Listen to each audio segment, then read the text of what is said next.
All right, guys. Josh is talking about a appropriate topic this morning. Yeah. Um, high level CAQ information typically on here. They love to ask about both of these issues in some capacity. So I'll do my best to point out things that came up on my test. All right. Yeah. So good morning, everyone. Yeah, pretty aptly topic this morning. I think the first time I gave this was like in April a couple years ago. It didn't hit as well, but obviously this past week, very relevant.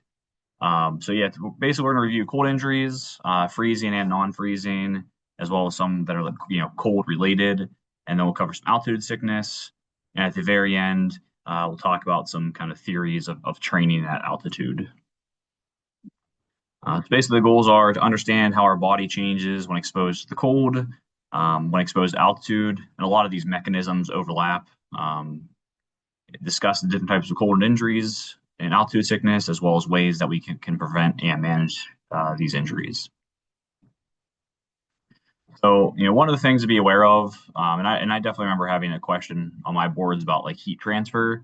There's four ways that heat can be transferred: conduction, convection, evaporation, and radiation.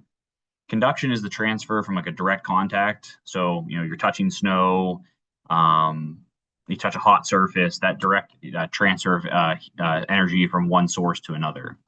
Convection is being more of transfer of fluid, so either liquid or gas.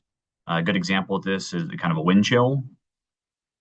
Evaporation is clearly like sweating's most common. That's the transfer as water moves into a gaseous state. And the last being radiation. That's the kind of the transfer of electromagnetic waves. Most commonly think of this as sunlight. This is also, if you're standing next to someone, laying next to someone, you can kind of feel that radiation off their body. When we're exposed to cold, really our whole goal is to balance heat production with heat loss. And our body kind of is geared towards compensatory mechanisms for this. So when your body senses cold, it has thermal sensors both in the skin as well as the central nervous system that kind of start this feedback loop to preserve vital tissue. So when you experience the cold, your blood flow, peripheral capillaries, veins vasoconstrict to shunt the blood more to the central vital organs.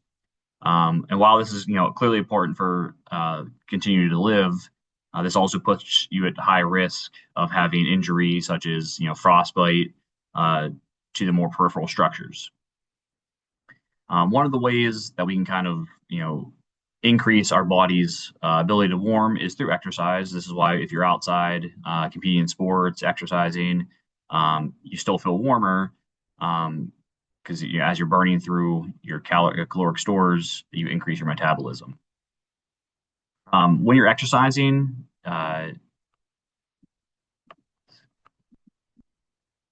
your metabolic rate is going to increase 2 to 5 fold. A lot of this is, things like shivering. You're burning through your fat stores to increase your heat productivity.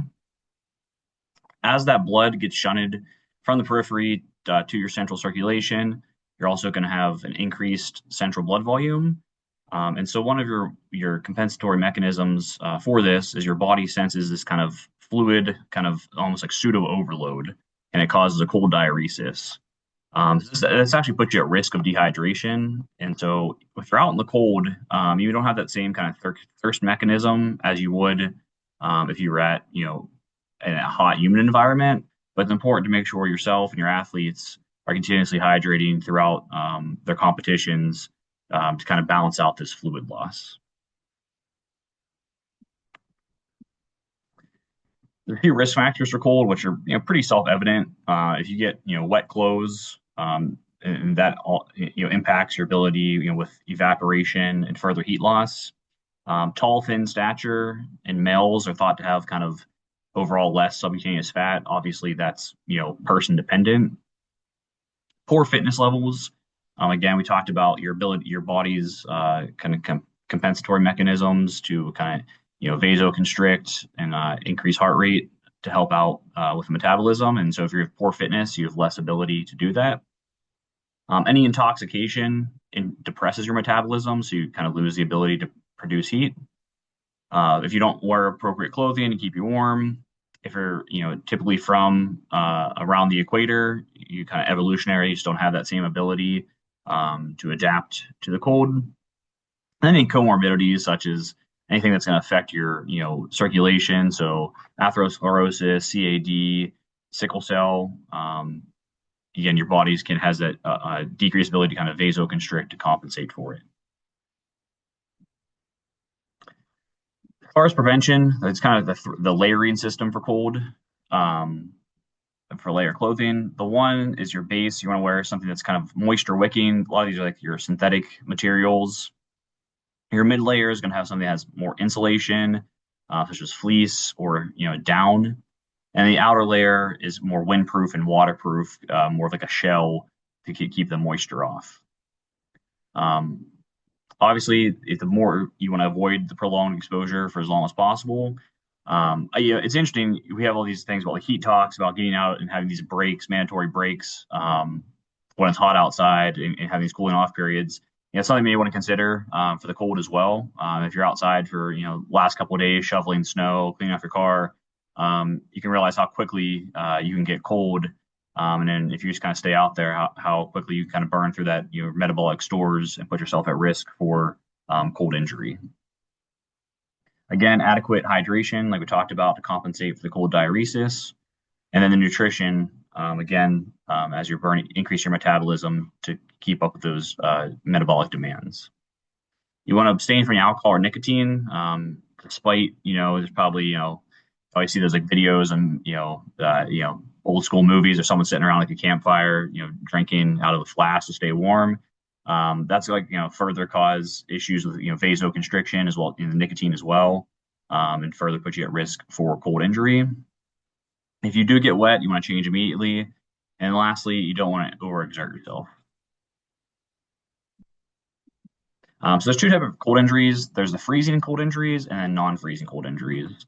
Freezing cold injuries is due to, so you think of frostbite or frost nip, which is kind of on the more mild side.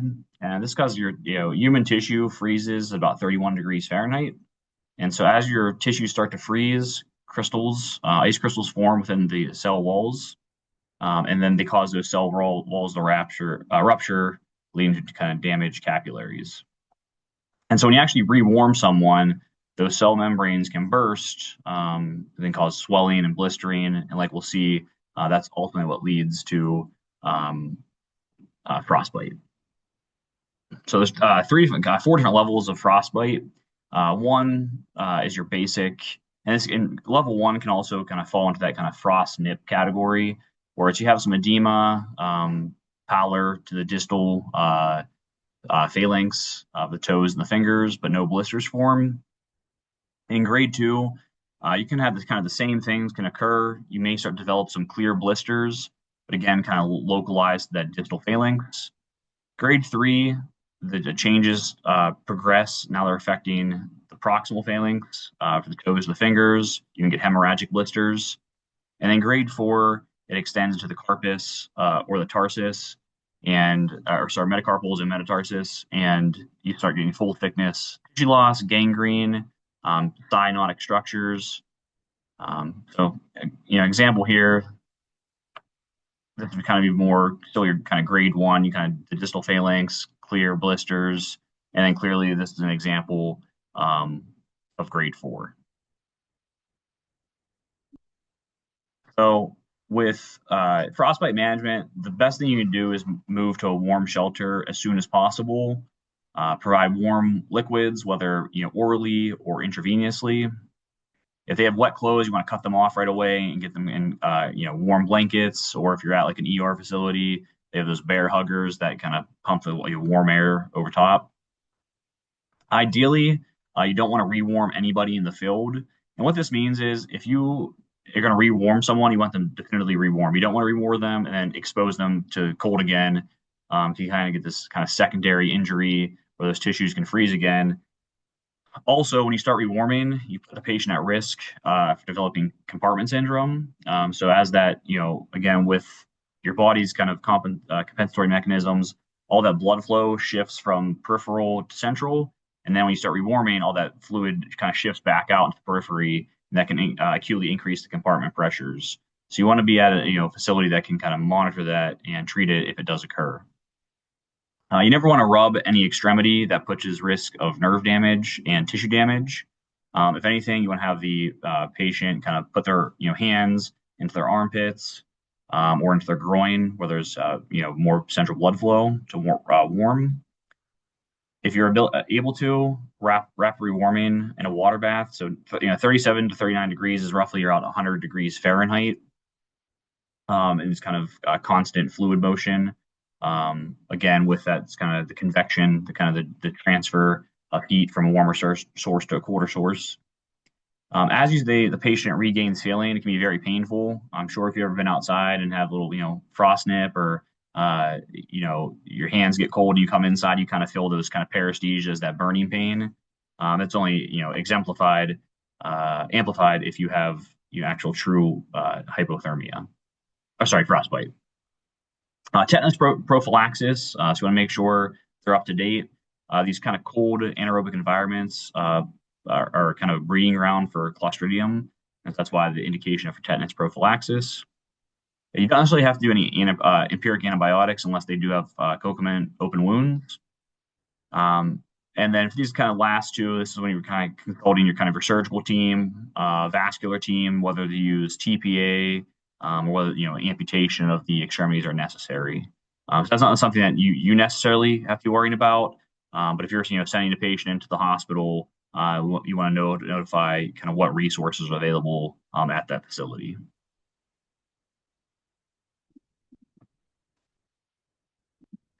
With non-freezing cold injuries, this is kind of protracted exposure to kind of cold, usually damp environments. This can occur at above freezing temperatures, but typically less than 60 degrees. And it's thought to be more of like an inflammatory response that occurs over kind of 24 to 48 hours. These are classically kind of what's called trench foot and chilblains. With trench foot, you kind of get this kind of mottled skin, which again, if you ever that kind of pruny element to your extremities. It feels like you're walking on kind of numb feet as you're standing. And then chilblains, or it's also called pernio. The 4 Ps are erythematous papules, pain, paresthesias, and pruritus. So here's an example of trench foot, example of pernio. And as far as management goes, again, any cold injury, move them to shelter, get them out of the cold environment as soon as possible. For these, you typically, because it's thought to be more kind of this kind of prolonged exposure to like a moist environment, cold environment, you don't necessarily want to use warm water to reheat, but just kind of warm and ambient air alone. Again, pain control, as you start to get increased sensation back, can be quite painful. Typically, NSAIDs are strong enough. There are also some consideration of using amitriptyline, about 50 milligrams nightly, for the kind of the first few days afterward, to manage the kind of that paresthesia pain. Elevate the limbs, and then you want to avoid any pressure, such as walking, until the condition resolves.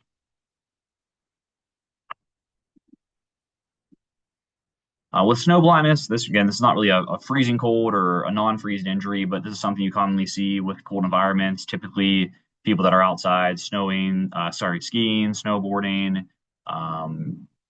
hiking in the cold and snowing conditions. And it's basically caused by the UV light reflecting off the snow and causing essentially almost like a corneal abrasion or burn to the conjunctiva and cornea. Patients would complain of kind of a gritty feeling, tearing, pain, erythema, and sensitivity to light. Again, very similar if someone has a corneal abrasion. You want to treat almost in the same way as well. So using topical, oral, or NSAIDs.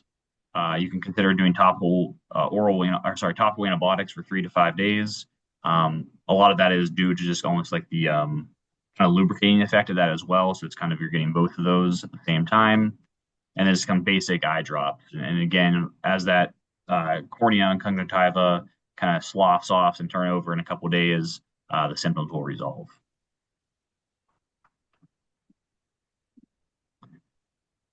With hypothermia, this is due to your core temperature dropping between below 95 degrees Fahrenheit or 35 degrees Celsius. The big thing is you don't have to be in a freezing environment for this to occur. As we talked about with like heat loss, heat transfer, our core temperature, 98.6. So if we're outside anything less than that, our body's going to give off heat to that environment.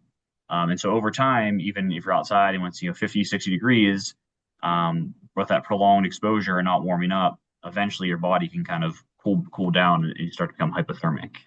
Especially if you're prolonged exposure where you're not able to maintain your metabolic rate. So if you're lost in the wilderness and you don't have means to adequate nutrition, over a couple of days you lose that ability to compensate and you're at risk for this.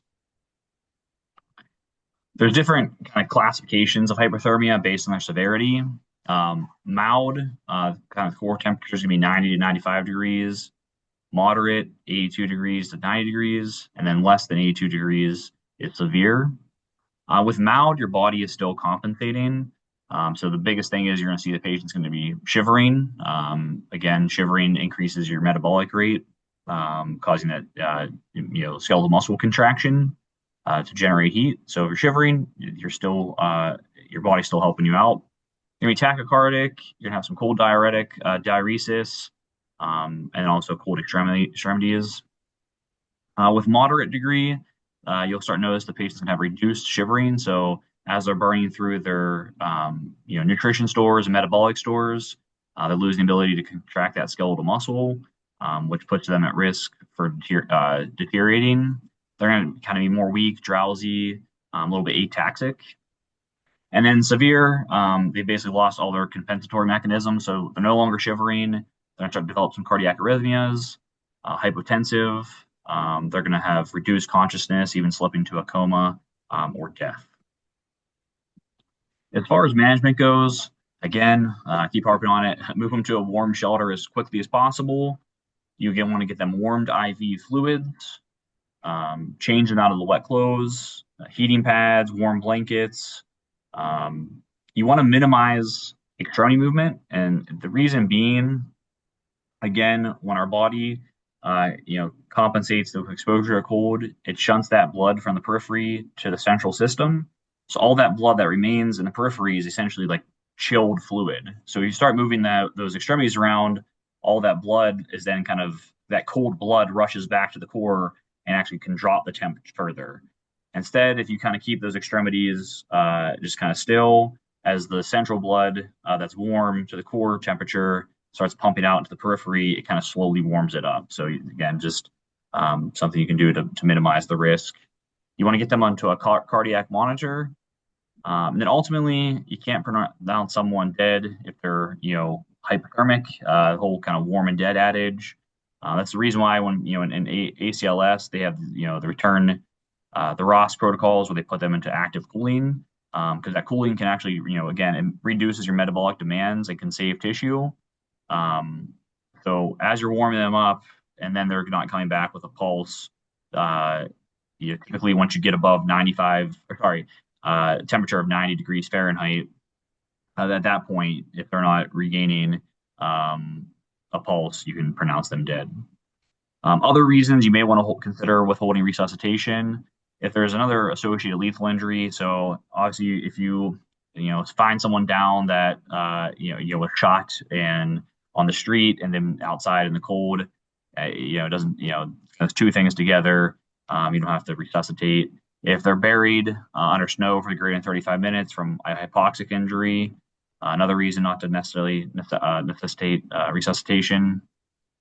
If you get a potassium back, like an I-stat greater than 12, also a reason to withhold resuscitation.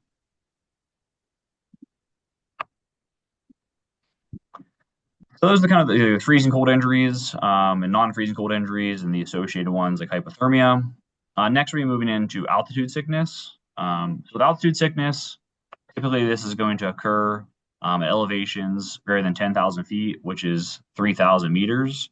And kind of classically, you might think of these people like going mountaineering, climbing up big mountains. But even in the U.S., there are several ski lifts out in Colorado, particularly in the Rockies, that are greater than 10,000 feet, the highest being at nearly 13,000 feet. So, commonly you'll have people at some of these ski resorts that are coming from like the East Coast and not acclimated, can get altitude sickness. So when you're at altitude, the biggest thing is the concentration of oxygen drops in the environment. So this kind of stimulates hypoxia to your brain, which causes you to increase your minute ventilation to compensate for this. And then you're also going to have an increased parasympathetic tone, causing vasoconstriction, similarly to what occurs with cold exposure. And a lot of times with altitude and cold, these go hand in hand. As that plasma volume contracts, it's doing so to kind of increase the red blood cell concentration. And then over time, kind of chronically, erythropoietin is stimulated to increase red blood cell production to make up for this relative hypoxia. So the biggest thing with preventing altitude sickness is to acclimatize yourself. So this is, there's several ways to do it. Kind of steady exertion. You're not trying to sprint up the mountain. A gradual ascent. The one kind of recommendation is to climb high, sleep low. And so what this means is for every 1,000 meters that you scale, you want to come down about 300 meters and sleep that night. So basically allows you kind of experience that, reduced oxygen concentration. Then you come down to a kind of a lower level to recover, and then you kind of go back up. You climb, ascend the next day. Also, you want to incorporate rest days in these climbs. So for every 1,000 meters that are climbed over 3,000 meters, you want to have a rest day. Again, to help acclimatize yourself. This is why when people climb like Mount Everest, they're not doing this in 2 days. It's usually a several week approach where they're kind of rest at these big base camps and they go up and they come back down. They go up and then come back down for that very reason. Biggest thing if you're cold or sick, adjust your rate, avoiding alcohol or sedatives, and making sure you stay hydrated. And then as we talk about kind of the different types of altitude sickness, we'll cover kind of the chemoprophylaxis for that. The most common type of altitude sickness is acute mountain sickness. This is basically a self-limited viral-like illness. So myalgias, headache, a little bit of nausea, vomiting. You essentially can kind of push through if this is experiencing. It won't kill you. Typically, the symptoms will resolve once you hit your peak ascent within 24 to 48 hours. With that said, one of the ways you can prevent this with chemoprophylaxis is either taking acetazolamide, what this does is it causes you to diurese bicarbonate and leads to metabolic acidosis to stimulate your ventilation. Or dexamethasone, 4 milligrams BID. The dexamethasone is thought to work by reducing cerebral inflammation and edema and stabilizing the blood-brain barrier. So you're not having as much kind of fluid interstitial pressure occur, which we'll talk more in a second about some of the other injuries that can happen. Treatment, again, with acute mountain sickness, it's not fatal. With that said, if it's really bothering you, the best thing to do is descend. You can consider doing dexamethasone for treatment at 4 milligrams every 6 hours until the symptoms subside. Kind of the more severe range of mountain sickness is HACE, or high altitude cerebral edema. This is fatal if it's untreated. What happens as your body experiences hypoxia, you have vasodilation to the brain, which increases intracranial pressure and eventually can lead to cerebellar herniation. Patients tend to be encephalopathic, so ataxic, very tired, altered mental status, and progressively decreasing consciousness. The immediate descent is the way to treat. However, if you're stuck up on the mountain, they have what's called a GAMAL bag, which is essentially a portable hyperbaric chamber, which can be something to kind of stabilize the patient until they're able to move. The prophylaxis is the same as you would for mountain sickness. So the dexamethasone or acetazolamide. However, if a patient has experienced this, the only thing you can do is a loading dose of Dex, followed by the 4 milligrams every 6 hours. So this is and then high altitude pulmonary edema or HAPE. This is the most common cause of death at altitude, and this is due to a breakdown of the blood-gas barrier in the capillaries. Again, for that increased blood flow shunting from the periphery to the central system, you have increased pulmonary pressure, which causes the fluid to leak into the alveolar space, and so essentially causes internal drowning. Symptoms and signs are going to be weakness, patients complaining of shortness of breath, you're going to hear crackles bilaterally, and classically, they're having a cough with this kind of pink, frothy sputum. Prophylactically, nifedipine or tadalafil. What these are, they're smooth muscle relaxers, and by reducing the smooth muscle, it helps to decrease the pulmonary pressure. And nifedipine has the best use. However, adversely, it has a side effect, hypotension. Tadalafil can be used, but it is more costly. Again, the biggest treatment is to descend as soon as possible. Supplemental O2 can be given to help out, at least in the meantime. And then also, if they're not already on the nifedipine, you can start them on nifedipine for treatment. And then here's just the kind of nice chart update that kind of summarized the prevention and treatment. So it's kind of a reference slide while you're studying. All right, so kind of to wrap up the talk today, it's this whole kind of theory of what can help out endurance athletes.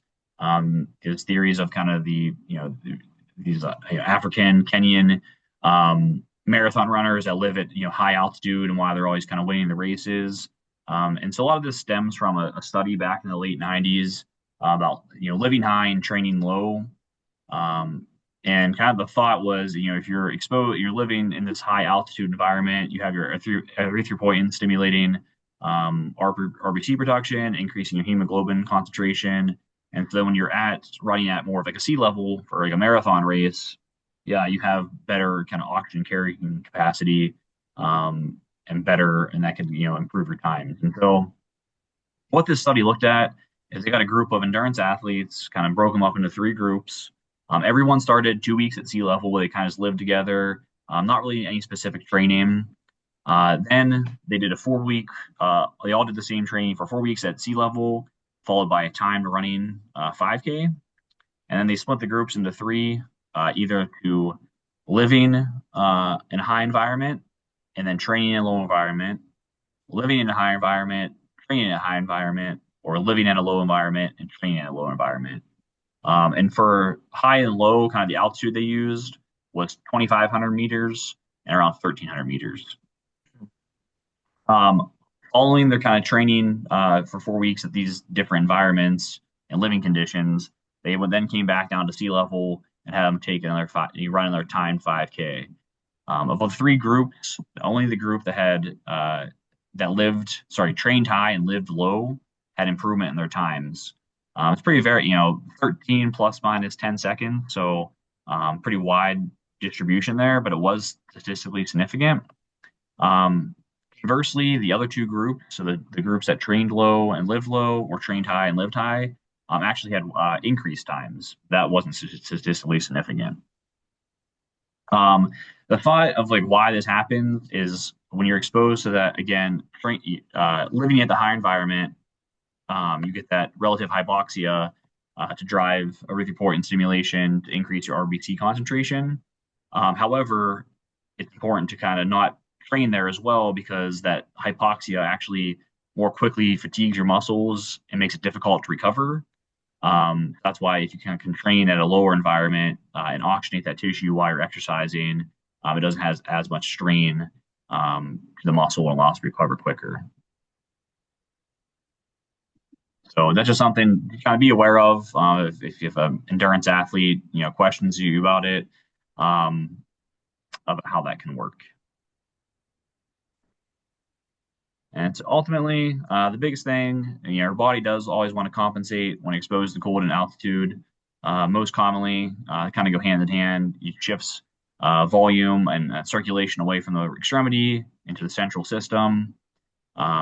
Your body's going to increase its metabolic rate, burning through its carbohydrate storage first, followed kind of your brown fat. Shivering is another compensatory mechanism, causing that skeletal muscle to contract, to burn through and heat yourself. When you're exposed, if you have a cold injury or suspect a cold injury, biggest thing is you want to get them out of that environment and rewarm as soon as possible. And then for altitude sickness, the sooner you can descend, the better, especially for the kind of the more fatal conditions of HAPE and HACE. You need to get them down out of the elevation. So there's a couple CAQ questions to review, and then we'll be all finished if you have any questions. But number one is kind of, in addition to descent, which of the following therapies is advised for the initial? Oh man, give it away. In addition to descent, which of the following therapies is advised for the initial treatment of acute mountain sickness? So as you might saw, right, it's B. So rest and ibuprofen. Yeah, that might help with some of the myalgias and kind of symptom experience. The mag sulfate, a little bit of a red herring. Mag sulfate's a smooth muscle relaxer. They'll give it people like status asthmaticus, but that's not something we utilize for altitude sickness. Alcohol in small amounts, again, that just worsens the condition by causing further vasoconstriction, and then hydrochlorothiazide would further cause increased diuresis. Again, loop diuretic has no indication, or beta blocker. Oxygen, acetaminophen, that might be something as an adjunct for someone experiencing, pulmonary edema.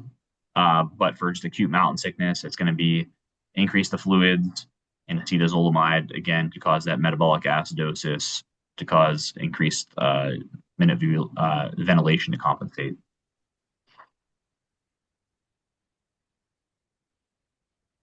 And then last one is, which of the following is a physiological adaptation to descent at high altitude? Sorry, this guy, I don't know why this is clicking through automatically, but it's going to be increased pulmonary pressure. Again, with that vasoconstriction, it shunts more of the fluid from the periphery to the central system. That also puts you, while this does help, again, while your body, this does help by bringing more blood to be oxygenated. Over time, as that pressure gradient shifts, eventually it can lead to a breakdown of that pulmonary barrier and cause pulmonary edema and can be fatal. So again, all these compensatory mechanisms are great initially, but for long-term exposure, put your body at risk of injury. And that's whether it's cold injuries or altitude injuries. So that's the talk for the day. If anyone has any questions about cold or altitude injuries, I'm happy to answer.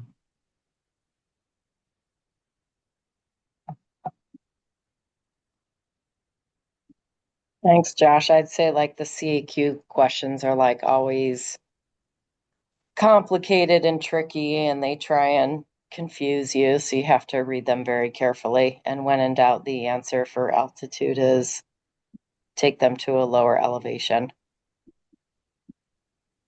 Agreed. Yeah, I feel like a lot of it, I mean, it's like, the skills of test taking. It's like, don't necessarily overthink it. Don't make sure you read the question thoroughly. But yeah, a lot of this kind of the simplest choice usually is what they're looking for. And for altitude injury, it's basically get them to a lower elevation.